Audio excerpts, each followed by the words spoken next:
Excuse me. Patsy, okay lang ba nasama ka sa family picture namin?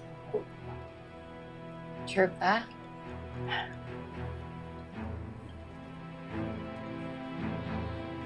Dapat lang naman talaga isama nyo.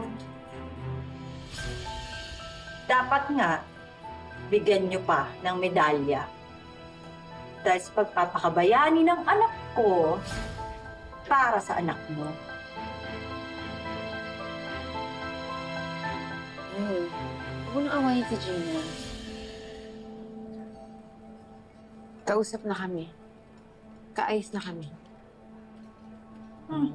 Kailan pa? Kanina lang. Sinisikreto ko talaga sa inyo dahil baka pag sinabi ko, mausog pa. Pero okay na kami. Friends na ulit kami.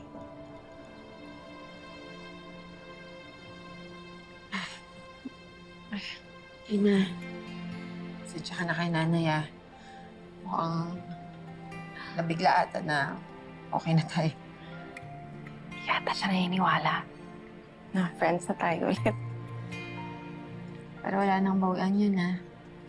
Friends forever. Friends for life.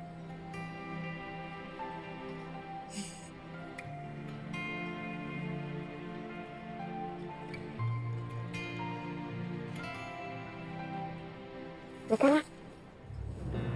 Tulungan na kita. Sorry. Medyo masakit.